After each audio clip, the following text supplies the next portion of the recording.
Hi everyone, this is Abdullah. I am a community librarian over at Markham Public Library, and today we're going to be doing a really cool little STEAM activity that you can do with your kids right there at home using some household items that I think most families would have at their house.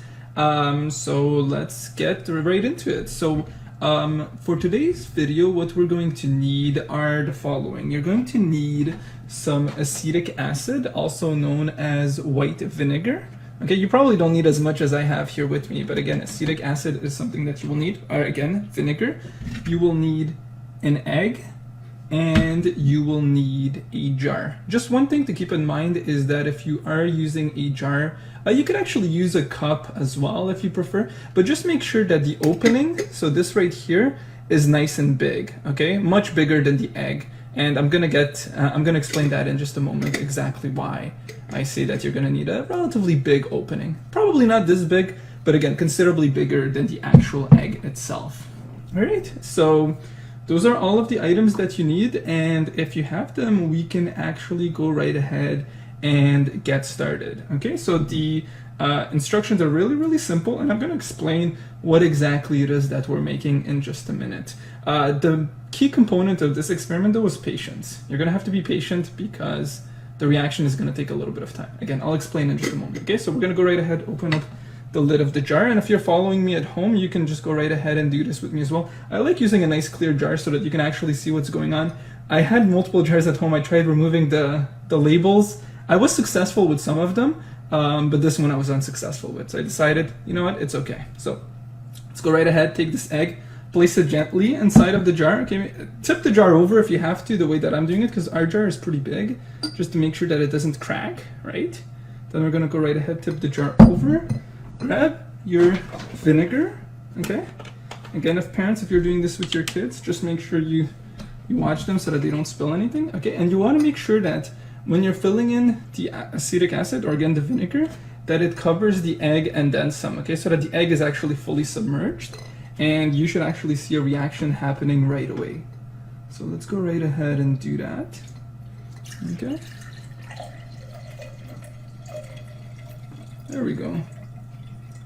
So you can see right there that our egg is fully submerged, and I'm actually gonna bring it a little closer to the camera. Hopefully you can see the action happening in real time, and you should start to see the eggshell bubbling. Okay, here again, let's see if the camera can focus in a little bit.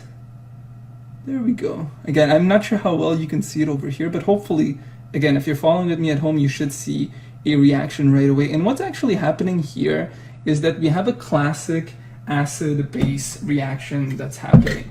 All right, so the vinegar, and I keep referring to it as acetic acid just to really drive home the fact that it is an acid, is reacting with the base, which is the outer layer of the egg, also known as the eggshell. So the eggshell is made up of a component called calcium carbonate, and the acetic acid is the vinegar. When they react, they actually produce two products. So one of them being calcium acetate, and then the other product being carbon dioxide. So carbon dioxide is what's really going to make the bubbles. Again, hopefully now it should be a lot clearer. There we go. We can actually see it. And you see how the egg is a little bit larger?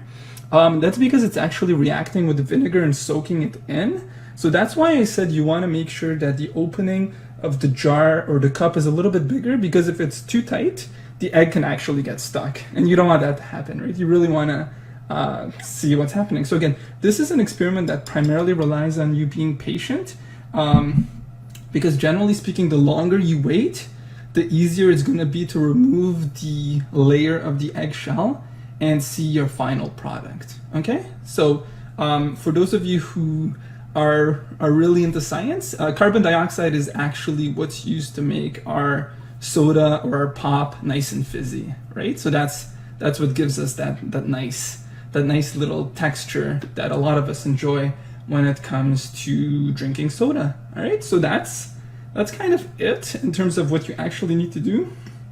Be patient. I would recommend at the very least you should wait a day, but it's much better to wait longer if you can. And now, of course, I do want to show you sort of the end product. So I do have two eggs that have actually been sitting in for quite a while. You can see that there's quite a bit of carbon dioxide, quite a bit of bubbles that happened in these two eggs. So the top egg has been sitting in here for approximately a day and a half, and then the bottom egg has been sitting in for approximately 3 days.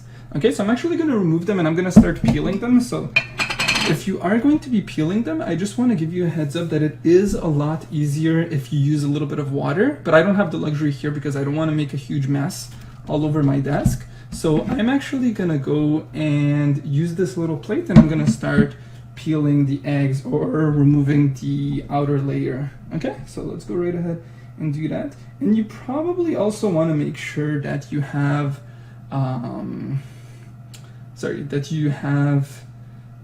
what's the word I'm looking for here? That you have, you know, Kleenex or tissues or something like that, because this can be pretty messy. And then you can just go right ahead and sort of start to peel the layers off. Okay? And then you should see a nice mucousy sort of little membrane that should be holding your egg together. Again, if you have the luxury of if you have the luxury of running this underwater, I highly recommend it because it makes it a lot easier. So I'm starting off by peeling the shell of the egg that's been sitting in the solution for a little bit over a day, and I can already tell that it's giving me a bit of a harder time than I envisioned. I actually had done this experiment before. You just want to be careful that when you're peeling it, you don't actually pinch the membrane, because then it's going to essentially erupt.